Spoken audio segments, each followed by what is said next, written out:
Hello everyone, मैं अनिल कुमार सिंह स्वागत करता हूं आपका आपके यूट्यूब चैनल विश्व भारती क्लासेस में। आज हम आपके लिए लेकर के आए हैं मिडिएवल इंडिया से सूफीवाद। सूफीवाद मेरे गेस में शामिल है 11 जेपीएससी में। मुख्य परीक्षा में मेरे दृष्टिकोण से इसके आने की संभावना है और ये क्वेश्चन मैंने संस्थान में मॉक टेस्ट के दौरान पूछा भी था, तो हम चाह रहे थे कि इस क्वेश्चन को थोड़ा एक्सप्लेन कर दिया जाए। जैसा कि आप देख रहे हैं, एक और लिखा हुआ है सूफीवाद। तो सूफीवाद क्या है और फिर इसका भारत पर क्या कुछ प्रभाव पड़ा। तो 40 नंबर का ये क्वेश्चन दो खंडों में बटा हुआ है। तो एक और हम लोगों को सूफीवाद समझाना है और दूसरी ओर भारत पर जो इसका प्रभाव पड़ा था उसको समझने और जानने का हम लोग काम करते हैं। ये क्वेश्चन में स्कोरिंग होगा क्योंकि अमूमन लोग ऐसे क्वेश्चन को अवॉइड करते हैं और हम पहले के कई वीडियो में बोल चुके हैं कि कुछ वैसे क्वेश्चन जरूर उठाइए जिससे बाकी विद्यार्थी भागने का काम करते हैं। बहुत मुश्किल नहीं है, आराम से इसको समझा जा सकता है। तो सबसे पहले हम लोग समझते हैं कि इसकी जरूरत क्यों है, क्योंकि मध्यकाल में हम लोग ये भी जानते हैं कि एक और भक्ति आंदोलन शुरू हुआ है और दूसरी ओर सूफीवाद या सूफी आंदोलन, ये दोनों ही आपके सिलेबस में दिया हुआ है। तो दरअसल मध्यकाल में दो अलग अलग आस्थाओं के खिलाफ धार्मिक सुधार की आवश्यकता थी। दो अलग अलग आस्था मतलब हिंदू धर्म और इस्लाम धर्म। तो दो अलग अलग जो आस्थाओं से संबंधित धर्म थे उनमें सुधार की आवश्यकता थी। मतलब एक ऐसे सुधार की आवश्यकता थी जो एक ओर ब्राह्मण धर्म के कर्मकांड और दूसरी ओर इस्लाम धर्म के अंतर्गत जो कट्टरपन था, जो रूढ़िवादिता था, उसको कम कर सके। इसी परिप्रेक्ष्य में, इसी संदर्भ में एक और भक्ति आंदोलन की शुरुआत हुई जो कि हिंदू धर्म के ब्राह्मणवादी कर्मकांडीय व्यवस्था में सुधार के लिए था। दूसरी ओर जो सूफी आंदोलन की शुरुआत हुई वो इस्लाम धर्म के अंतर्गत जो कट्टरता थी, जो रूढ़िवादिता थी, उसको दूर करने के लिए प्रारंभ किया गया था। सामान्य शब्दों में अगर हम लोग बात करें तो इस्लामिक रहस्यवाद को सूफीवाद की संज्ञा दी जाती है। इस्लामिक रहस्यवाद को सूफीवाद की संज्ञा दी जाती है। प्रकृति के रहस्य को जानने के लिए इंसान हमेशा ही उत्सुक रहा है और चूंकि इस्लाम धर्म के रहस्यों को उजागर करने का इसके अंतर्गत मतलब सूफीवाद के अंतर्गत प्रयास किया गया था, इसीलिए यह व्यवस्था सूफीवाद कहलाई। सूफियों ने भी प्रकृति के रहस्य को समझने और जानने का प्रयास किया था, इसीलिए जो सूफी संत थे उनको ब्रह्मज्ञानी या फिर आध्यात्मवादी भी कहा जाता था। अगर हम लोग सामान्य रूप से बात करें तो सूफी का अर्थ होता है वैसे आध्यात्मवादी जो सभी धर्मों से प्रेम करने वाले हो। सामान्य रूप में सूफी का अर्थ होता है वैसे आध्यात्मवादी जो सभी धर्मों से प्रेम करते हो। इसी कारण से प्रोफेसर डेविस ने ये कहा भी था कि सूफी मत एक प्यार का धर्म है जिसमें स्वर्ग और नरक का कहीं कोई स्थान नहीं है। तो सूफी का सामान्य अर्थ हुआ वैसे लोगों से, वैसे संतों से जो सभी धर्मों से प्रेम करने वाले लोगों। और इसी संदर्भ में प्रोफेसर डेविस का ये कहना भी था कि यह एक प्रेम या प्यार का धर्म है और इसमें स्वर्ग और नरक का कहीं कोई स्थान नहीं है। ये जो शब्द है सूफी, इसकी उत्पत्ति कैसे हुई, कैसे इसका ओरिजिन हुआ, यह शब्द कैसे क्वाइंड हुआ, इसको लेकर के विद्वानों ने अलग अलग प्रकार की बातें कही हैं। कुछ लोग ये कहते हैं कि अरब के वैसे लोग जो भेड़ का ऊन जिसको कि सफा कहते थे, ठीक है, भेड़ के ऊन का वस्त्र पहनते थे, वहीं से ये शब्द बना सूफी। जबकि दूसरे विद्वान ये कहते हैं कि सूफी शब्द की उत्पत्ति सफा से हुई है। और ये सफा क्या है, तो इस संदर्भ में कहना है कि मक्का में पैगंबर साहब ने एक मस्जिद का निर्माण करवाया था और वहां एक सफा पहाड़ी थी। तो वहां सफा पहाड़ी पर बैठ करके अल्लाह की इबादत करने वाले लोग सूफी कहलाए। तो अरब के वैसे लोग जो भेड़ के उनके वस्त्र पहनते थे, जिसको कि सफा कहते हैं, तो वहां से बना, या पैगंबर साहब ने मक्का में जो मस्जिद का निर्माण करवाया था उसके सामने जो सफा पहाड़ी थी, वहां बैठ करके जो लोग खुदा की इबादत करते थे, अल्लाह की इबादत करते थे, वो सूफी कहलाए। इसी तरीके से कुछ विद्वान ये भी मानते हैं कि सूफी शब्द जो है ये ग्रीक भाषा का शब्द है, ग्रीक भाषा का शब्द है, सूफिया से बना है, और सूफिया का अर्थ होता है पवित्र। कुछ ने कहा कि फारसी भाषा का ये शब्द है सफा, और सफा से बना है सूफी, और फारसी भाषा में सफा का अर्थ होता है शुद्धता। तो खैर, सूफी शब्द की उत्पत्ति कैसे हुई, इस बात को लेकर के कई सारे तर्क दिए जाते हैं, अलग अलग विचार दिए जाते हैं। लेकिन चाहे इस शब्द की उत्पत्ति जैसे भी हुई हो, 9th सेंचुरी से इस्लामिक रहस्यवाद को समझने का प्रयास करने वाले आध्यात्मिक संत सूफी कहलाने लगे। तो 9th सेंचुरी से जो आध्यात्मिक संत थे, जो इस्लामिक रहस्यवाद को समझने का प्रयास करते थे, वो सूफी कहलाने लगे। और फैक्ट्स के तौर पर जो पहले सूफी संत थे उनका नाम था अब्दुल हासिम।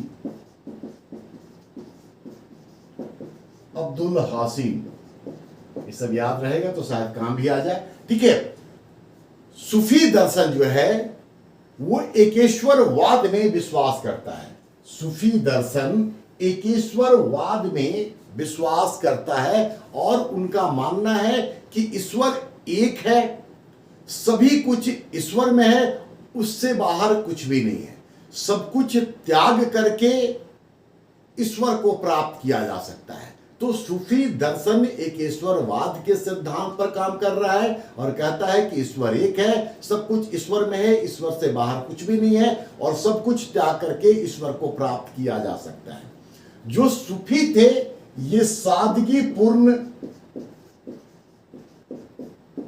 और त्याग का जीवन व्यतीत करते थे।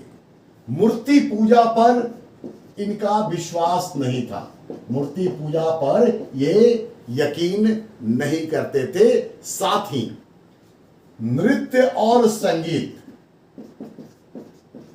को वे ईश्वर तक पहुंचने का एक साधन मानते थे। इसके अलावा सूफी मत के अनुसार पीर और मुरीद मतलब गुरु और शिष्य, ये जो परंपरा थी ये बड़ा महत्वपूर्ण था, क्योंकि पीर और मुरीद के माध्यम से ही आध्यात्मिक महत्व को समझा जा सकता था। या यूं कहें कि पीर और मुरीद की जो प्रथा थी, गुरु और शिष्य की जो परंपरा थी, ये आध्यात्म के लिए आवश्यक था। तो एकेश्वरवादी थे, सादगी और त्याग पर यकीन करते थे, मूर्ति पूजा का विरोध करते थे, नृत्य संगीत इनके मतलब इबादत के हिस्से के तहत आता है। साथ ही साथ पीर और मुरीद की प्रथा भी इनमें विद्यमान थी। अगर इन बातों के आधार पर हम लोग देखें तो सूफीवाद का जो मूल स्रोत है वो निश्चित तौर पे कुरान है। सूफीवाद का जो मूल तत्व है वो कुरान ही नजर आता है, ठीक है। लेकिन साथ ही साथ कुरान के अलावा अन्य धर्मों का भी सूफी मत के अंतर्गत प्रभाव स्पष्ट तौर पर नजर आता है। इनके ऊपर ईसाई का, पारसियों का, जैन का, बौद्ध का और हिंदू धर्म का भी प्रभाव नजर आता है, क्योंकि सूफी जैसे मैंने कहा कि ये प्यार का धर्म था, तो सभी धर्मों के कुछ महत्वपूर्ण तत्वों को इन्होंने एडॉप्ट किया, यद्यपि इनका मूल स्रोत कुरान ही था। अलग अलग धर्मों के प्रभाव के कारण सूफियों ने सिर मुंडाना, भिक्षा पात्र रखना संगीत नृत्य की परंपरा, उपवास और शरीर को कष्ट देना जो जैन परंपरा है, इन सब चीजों को भी अपने जीवन में अपनाने का काम किया। सूफीवाद के ये भी हिस्से बन गए। तो मौलिक स्रोत कुरान, लेकिन अन्य धर्मों का प्रभाव और अन्य धर्मों के प्रभाव के कारण अन्य चीजों को अपनाने का भी काम किया गया। सूफी संप्रदाय जो था ये दो भाग में बटा हुआ था। एक को बाशरा कहते हैं और दूसरे को बेशरा कहते हैं। ये मान्यता के आधार पर हम लोग इसका क्लासिफिकेशन यहां पर कर रहे हैं। वैसे 14 सूफी सिलसिलों का उल्लेख किया गया है अबुल फजल के आईने अकबरी में, लेकिन यहां हम लोग उसकी बात नहीं कर रहे हैं। विचारधारा और प्रकृति के आधार पर बात कर रहे हैं। बाशरा मतलब जो शरीयत में यकीन करते थे, ठीक है, और बेशरा मतलब वैसे सूफी संत जो शरीयत को नहीं मानते थे। तो शरीयत को मानने वाले बाशरा और जो शरीयत को नहीं मानते थे वो बेशरा कहलाते थे। तो इस तरीके से हम लोग ये पाते हैं कि जो सूफी संत थे, जो सूफी चिंतक थे, वो इस्लाम धर्म का ही अनुसरण करते थे, लेकिन वे इस्लाम धर्म के अंतर्गत जो कर्मकांड था, जो कट्टरपन था, जो रूढ़िवादिता था, उसका विरोध करते थे। इस आंदोलन के मतलब कि सूफियों का जो आंदोलन हुआ, इस आंदोलन के प्रभाव के कारण एक ओर जहां उलेमा वर्ग में कट्टरपंथ की जो प्रधानता थी उसको दूर करना था, तो दूसरी ओर इस्लाम धर्म के अंतर्गत समय के साथ जो बुराइयां आ गई थी उन बुराइयों को दूर करना भी था। अब समय के साथ क्या कुछ बुराई आ गई, थोड़ा सा एक लाइन में समझिए। हम सब जानते हैं कि इस्लाम धर्म समानता और बंधुत्व के सिद्धांत पर आधारित हुआ था। पैगंबर साहब के बाद पैगंबर साहब के उपदेशों को आगे ले जाने का काम उनके खलीफाओं ने किया, अबू बकर, उमर, उस्मान, फिर अली, और धीरे धीरे ये एक राजनीतिक संस्था में कन्वर्ट होने लगी। और राजनीतिक संस्था में जब ये कन्वर्ट हो गया तो आर्थिक उद्देश्य हो गए, और आर्थिक उद्देश्य जब हो गए तो असमानता का तत्व बढ़ने लग गया, क्योंकि अर्थ पर नियंत्रण स्थापित करने के लिए समानता का सिद्धांत पीछे छूट गया। तो इन चीजों में जो बदलाव आया था, इसी कारण से सूफी आंदोलन की शुरुआत हुई और फिर से वापस समानता के सिद्धांत पर बल दिया गया। इन्होंने धन संचय को सही नहीं माना, सब कुछ त्यागने की बात की, बराबरी और समानता की बात की। तो सूफीवाद की उत्पत्ति, चूंकि इस्लाम में जो साम्राज्यवाद के स्थापना के बाद बुराइयां उत्पन्न हो गई थी, जो आडंबर सामने आ गया था, जिस नैतिक प्रक्रिया में गिरावट आई थी, उसको दुरुस्त करने के लिए, उसको सुधारने के लिए इसको शुरू किया गया। मतलब ये कि इस्लामिक जगत में इसके माध्यम से नैतिकता और शुद्ध जो आचरण है उसको प्रसारित करने का काम किया गया। एक चीज और जान ले कि 12वीं सदी में सूफी सिलसिला का जो महत्वपूर्ण सिद्धांत था, वो सिद्धांत उभर कर के आया, वहादत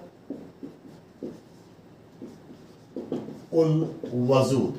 ये इस सिलसिला का मुख्य या इस सूफीवाद का मुख्य सिद्धांत है, वहादत उल वजूद। इसका मतलब होता है एकेश्वरवाद, जो हम पहले बता चुके हैं कि ईश्वर एक है और सब कुछ ईश्वर में है, ईश्वर से बाहर कुछ भी नहीं, और सब कुछ त्याग करके ईश्वर को हासिल किया जा सकता है। तो वहादत उल वजूद ये 12वीं शताब्दी में उभर करके सामने आया। ये मूल सिद्धांत है जिसको कि शेख मुहिबुद्दीन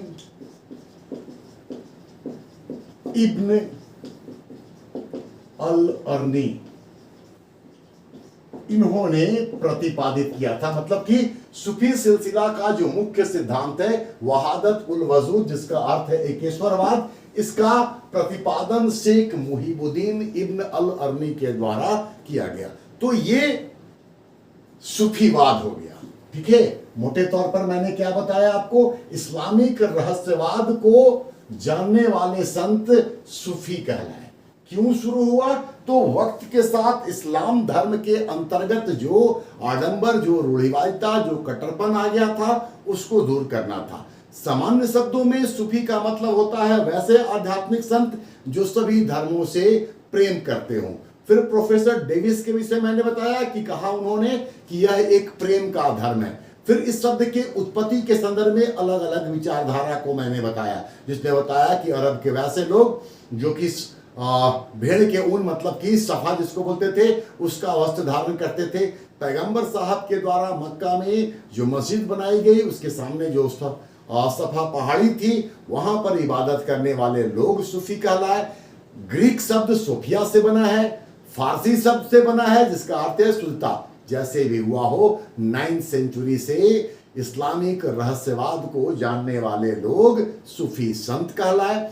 ये एक ईश्वरवाद में विश्वास करते थे, ईश्वर एक है इस सिद्धांत पर काम करते थे, मूर्ति पूजा का विरोध करते थे, नृत्य संगीत में इनका लगाव था, पीर और मुरीद की प्रथा को ये लोग महत्व देते थे, लेकिन आडंबर और रूढ़िवादिता के खिलाफ थे। मूल स्रोत इनका कुरान था, लेकिन अन्य धर्मों का, जैन, बौद्ध, ईसाई, पारसी, हिंदू, सभी धर्मों का प्रभाव था। और सभी धर्मों के प्रभाव के कारण अलग अलग चीजों को ये लोग धारण भी करते थे, जैसे कि सिर मुंडवाना, भिक्षा पात्र रखना, संगीत और नृत्य की परंपरा, साथ ही साथ शरीर को कष्ट देना, जो जैन धर्म में संलेखन विधि है।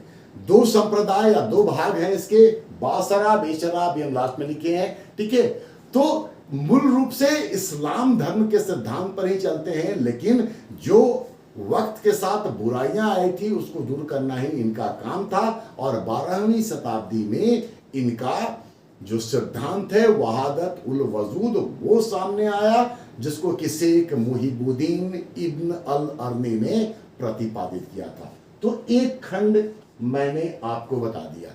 ठीक है, 2 बार हम समझा चुके हैं। अगर आप आराम से सुनिएगा तो निश्चित तौर पर आपको ये बातें लिखने में किसी प्रकार से कोई कष्ट नहीं होगा। ठीक है, तो इसको पहले आप एक पार्ट इसका लिख लीजिए, सूफीवाद क्या, जितना भी मूल चीज है मैंने सब कुछ बता दिया है। इससे अधिक फिलहाल आपको सूफीवाद क्या है में बताने या लिखने की आवश्यकता बिल्कुल भी नहीं है।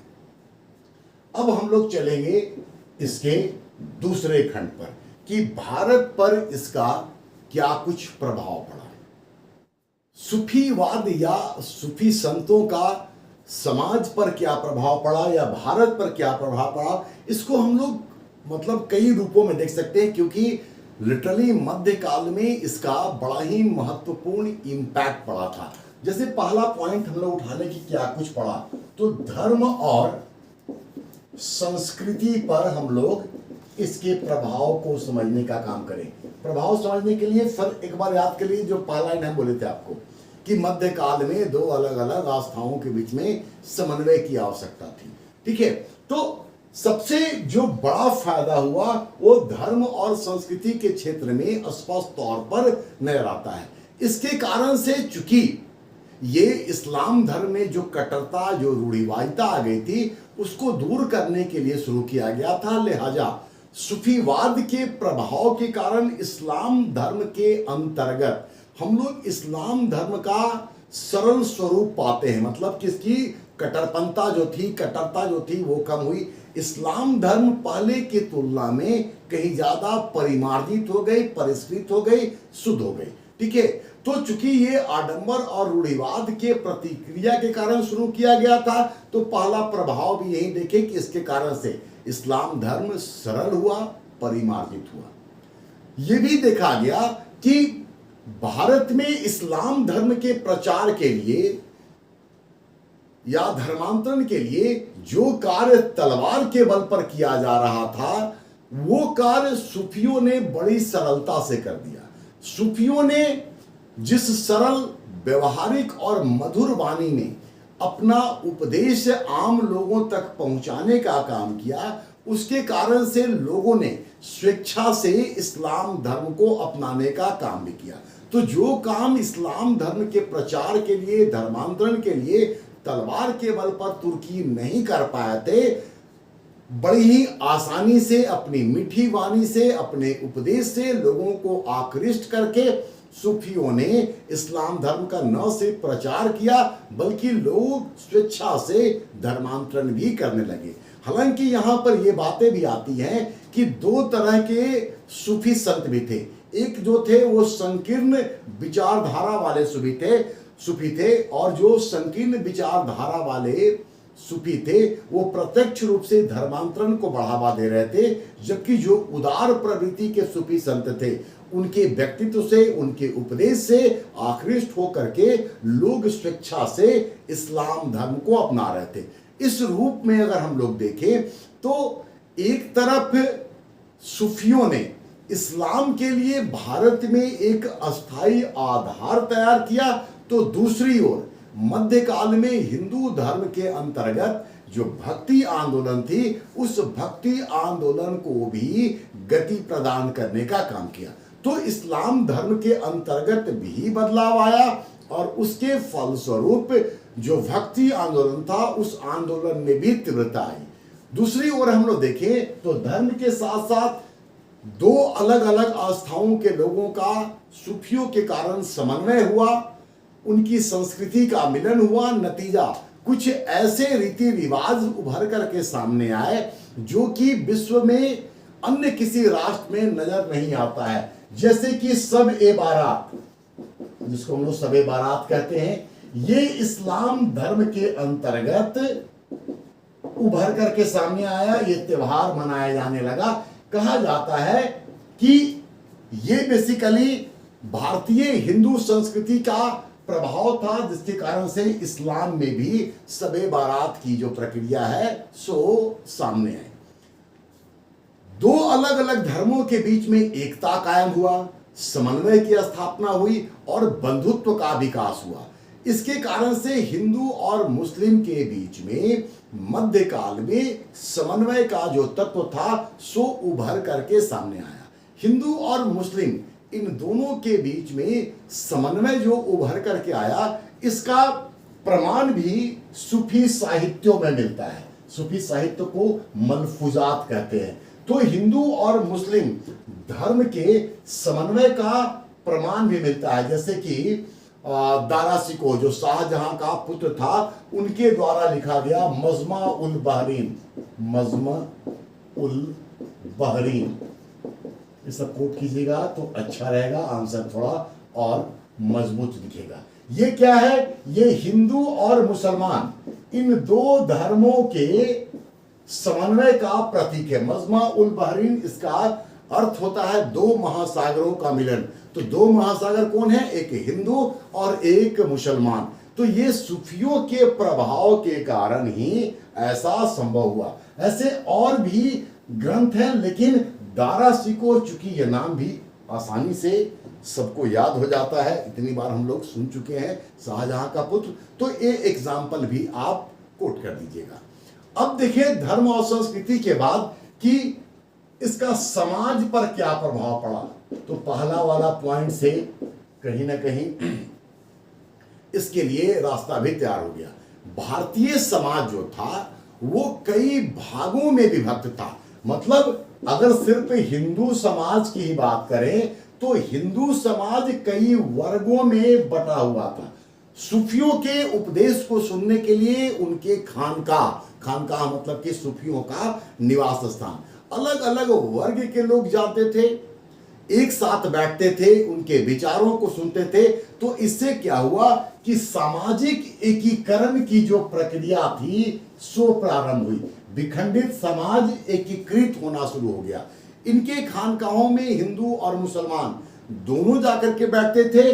तो हिंदू और मुसलमान के बीच में भी समन्वय का जो तत्व था वो उभर करके सामने आया। भेदभाव खत्म हुए, ठीक है, और समन्वय की प्रक्रिया हिंदू और मुसलमान के बीच में शुरू हुई। विभिन्न वर्गों के बीच में सामाजिक एकीकरण की प्रक्रिया भी हुई। हम लोग ये भी पाते हैं कि मध्यकाल में शहरीकरण की प्रक्रिया फिर से तेज होती है। शहरीकरण के कारण कई तरह की समाज में बुराइयां भी उभर करके आती हैं। वेश्यावृत्ति, शराबखोरी, सुदखोरी, ये तमाम चीजें। सूफी संत अपने उपदेशों में इन चीजों से लोगों को, साथ ही साथ इस दौर में दास प्रथा का भी विकास हो रहा था। तो सूफी संत जो हैं वो दास प्रथा, वेश्यावृत्ति, शराबखोरी, सुदखोरी, ऐसी जो बुराइयां थी इसको भी समझाने का काम करते थे और लोगों से ये कहते थे कि आप इन चीजों से दूर रहें।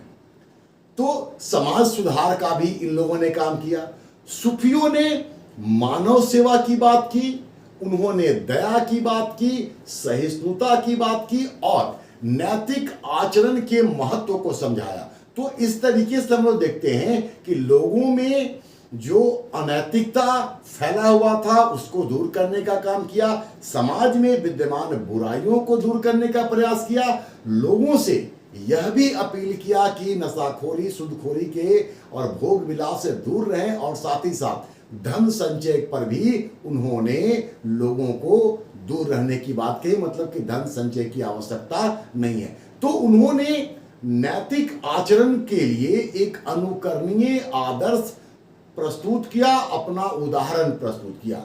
अपना उदाहरण नैतिक आचरण का, सादगीपूर्ण जीवन का वो इस रूप से प्रमाणित होता है कि जैसे मोहम्मद बिन बाख्तियार खिलजी, बाख्तियार काकी, ठीक है, इल्तुतमिश ने उनको शेख उल इस्लाम का पद देना चाहा था जो बहुत बड़ा धार्मिक पद था, लेकिन उन्होंने इनकार कर दिया। उनको महल के निकट ही एक उनके लिए खानका या निवास स्थल बनाने की भी बात की गई थी, लेकिन सूफियों ने खुद को इनसे दूर रखने का काम किया था। तो खैर, धर्म और संस्कृति और समाज से जुड़ा हुआ ये बदलाव, ये प्रभाव हम लोग देखते हैं। अब हम लोग ये देखते हैं कि सूफी संतों ने राजनीति पर क्या कुछ प्रभाव डाला। राजनीति पर भी इनका बड़ा महत्वपूर्ण प्रभाव था।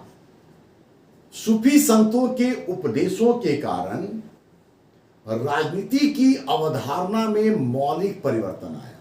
सभी जो सुल्तान थे वो प्रत्यक्ष रूप से या अप्रत्यक्ष रूप से सूफी संतों से, सूफी आध्यात्मिक संतों के साथ जुड़े हुए थे, उनसे उनका संबंध निश्चित तौर पे था।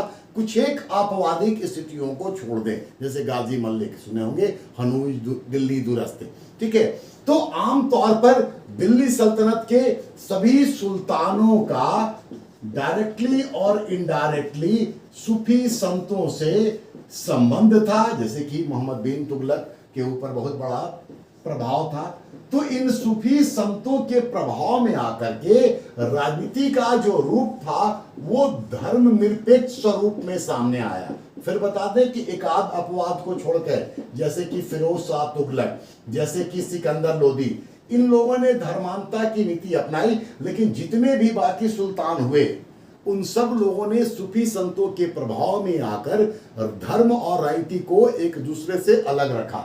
जैसे कि अलाउद्दीन खिलजी जैसा महत्वपूर्ण शासक, इसने भी धर्म और राजनीति को अलग रखा। मोहम्मद बिन तुगलक, इसने भी धर्मनिरपेक्षता की नीति अपनाई और प्रशासनिक और शासन संबंधी कार्य किया। सूफी संतों का प्रभाव बाद के काल में अकबर के ऊपर बहुत बड़ा नजर आता है।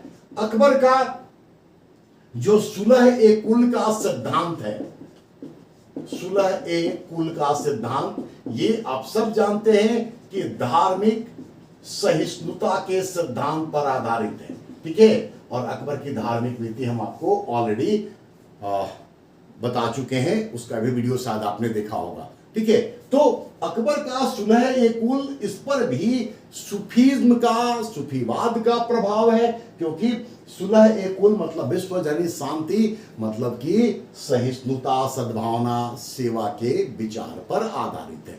इसके साथ ही अकबर का जो दिन ए इलाही है, ईश्वर का धर्म, इस पर भी स्पष्ट तौर पर सूफी धर्म का प्रभाव नजर आता है, ठीक है। तो राजनीति पर भी इनका महत्वपूर्ण प्रभाव पड़ता हुआ नजर आ रहा है। ये सब अकबर वगैरह का जो बात मैंने यहाँ पर लिखा है, ठीक है, आप जरूरत के हिसाब से जरूर कोट कीजिए और उसको अंडरलाइन कर दीजिए उसी पेन से जो पेन आप यूज कर रहे हैं।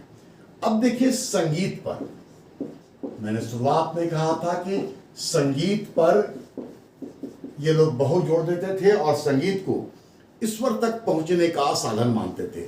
अन्य धर्मों का प्रभाव भी था, जैसे कि कृष्ण भक्ति धारा में भजन कीर्तन पर बहुत जोर दिया जाता था, तो अन्य धर्मों के प्रभाव के कारण भी ऐसा था। लेकिन जो भी हो, संगीत पर इसका प्रभाव पड़ा। भारत में जो हिंदुस्तानी संगीत की परंपरा थी उसकी पृष्ठभूमि कहीं ना कहीं सूफियों ने तैयार की। सूफियों ने एक ऐसे संश्लेषित, मतलब कि मिली जुली संगीत को जन्म दिया या उसको विकसित करने का प्रयास किया, जिसमें भारतीय और ईरानी, भारतीय प्लस ईरानी, ये दोनों ही संगीत शामिल थे। और इन दोनों ही संगीत के संश्लेषण से क्या हुआ कि भारत का जो शास्त्रीय संगीत है, भारत का जो शास्त्रीय संगीत है, ये दो भागों में बट करके सामने आया। एक आ गया हिंदुस्तानी शैली या हिंदुस्तानी संगीत, और दूसरी ओर संगीत की कर्नाटक शैली। ये सूफियों के कारण ही संभव हुआ। संगीत के क्षेत्र में कव्वाली, ये सूफियों का ही देन माना जाता है, ठीक है। तो संगीत के क्षेत्र में भी इन लोगों ने, सूफियों ने या सूफीवाद ने बड़ा व्यापक प्रभाव डालने का काम किया। अब इसके बाद है शहर और शिक्षण संस्थाओं का निर्माण। शहर और शिक्षण संस्थान आदि का निर्माण या विकास। जैसे सूफियों का जो खानकाह होता था, खानकाह मतलब निवास, यहां पर लोग उनको सुनने के लिए उनके जो अनुयायी थे वो आते थे, ठीक है। धीरे धीरे ये अनुयायी वहीं पर रहने लगे। अब इनके वहां रहने के कारण क्या हुआ कि धीरे धीरे ये कस्बा बना। कस्बा बना तो बाकी जरूरत की चीजें वहां बिकने लगी, तो धीरे धीरे वहां अन्य चीजों का भी, मतलब व्यापार वाणिज्य के लिए भी इसको बना, उसके लिए भी रास्ता तैयार हुआ। शिक्षण संस्थान बनने लगे और धीरे धीरे आबादी बढ़ती गई और ये कस्बा शहरों में कन्वर्ट होता चला गया। तो हम लोग ये भी पाते हैं कि इनके कारण से शहरों का विकास हुआ, शिक्षण संस्थाओं का विकास हुआ और साथ ही साथ व्यापार और वाणिज्य को भी स्थानीय स्तर पर ही सही लेकिन फलने फूलने का मौका मिलने लगा और ग्रेजुअली ये बड़े शहरों में कन्वर्ट होने लगे। इसके अलावा एक जो बहुत महत्वपूर्ण है वो है भाषा और साहित्य पर प्रभाव। इससे हेडिंग याद रखिए। कुछ एग्जाम्पल आप अगर याद रखेंगे तो बड़ी आराम से आप आंसर कर सकते हैं, ठीक है। तो भाषा और साहित्य पर इनके प्रभाव को देखें। जिस तरीके से भक्ति आंदोलन के संतों ने स्थानीय और क्षेत्रीय भाषा का प्रयोग करके अपनी बात को लोगों तक पहुंचाने का काम किया, सूफी संतों ने भी कोशिश किया कि स्थानीय भाषा में लोगों तक अपनी बात पहुंचाई जाए। नतीजा ये हुआ कि कई सारी भाषाएं विकसित हुई, जैसे कि पंजाबी, सिंधी, पश्तो भाषा, पश्तो भाषा जो अफगानिस्तान में बोला जाता है, गुजराती, ये जो भाषाएं हैं, सिंधी, ठीक है। इन भाषाओं का विकास सूफियों के प्रभाव से हुआ। जैसे कि हम लोग बात करें अगर भारतीय और फारसी भाषा, भारतीय प्लस फारसी भाषा, ठीक है, इन दोनों के मिश्रण से उर्दू का जन्म हुआ सल्तनत काल में। अमीर खुसरो का नाम सबसे पहले आता है, ठीक है। तो भारतीय और फारसी भाषा के मिलन से उर्दू का जन्म हुआ और उर्दू भाषा के विकास में कई सारे लोगों का नाम आता है, ठीक है। जैसे कि मीर दर्द, मिर्जा मजहर जाने जाना, इसके अलावा बुरहानुद्दीन गरीब, इन लोगों ने उर्दू में शेरो शायरी की और उर्दू को एक मुकाम पहुंचाने में, उसके विकास में अहम भूमिका निभाई। इसी तरीके से पंजाबी का बात करें तो पंजाबी के एक बहुत बड़े सूफी संत थे, या पंजाबी भाषा में जिन्होंने साहित्य की रचना की, उनका नाम था वारिस शाह। वारिस शाह ने हीर रांझा नामक एक रचना की, जो पंजाब का सबसे बड़ा प्रेम कथा माना जाता है। तो सूफियों के कारण ही पंजाबी का भी विकास हुआ। वारिस शाह का हीर रांझा इस संदर्भ में महत्वपूर्ण है।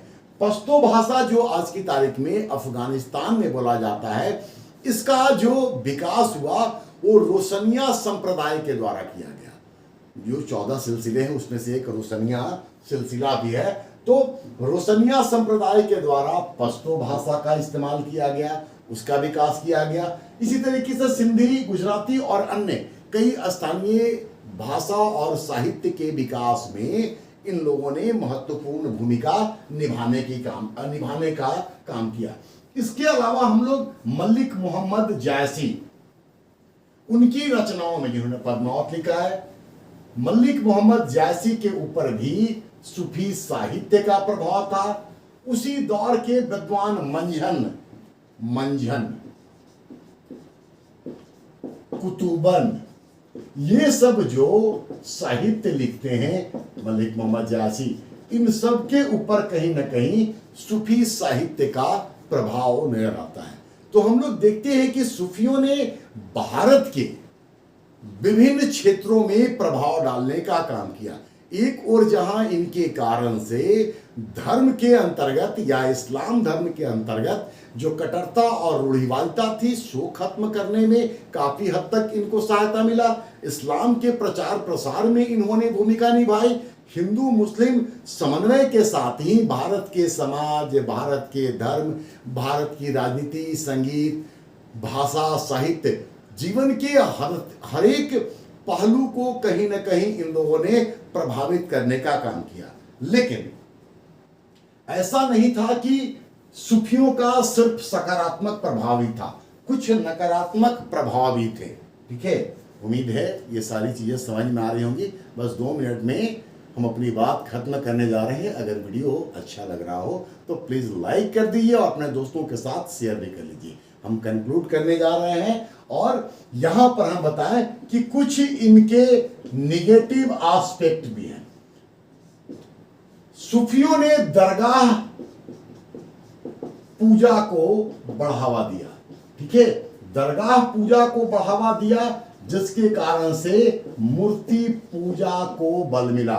और याद कीजिए, मैंने शुरुआत में कहा था कि सूफियों ने मूर्ति पूजा का विरोध किया था। तो जिसका विरोध किए थे, चाहे अनचाहे या जाने अनजाने, दरगाह पूजा के कारण मूर्ति पूजा का कहीं ना कहीं समर्थन करने लगे। सूफियों ने कई प्रकार के चमत्कार भी दिखाए। ठीक है, इन चमत्कारों के कारण क्या हुआ कि अंधविश्वास को बढ़ावा मिला, और अंधविश्वास को बढ़ावा मिलने का नतीजा ये हुआ कि लोग ज्ञान और विज्ञान से लोगों को दूर करने लगे, या ज्ञान विज्ञान के ऊपर लोगों का विश्वास नहीं रहा, जो कि सही नहीं था। इसके अलावा सूफियों ने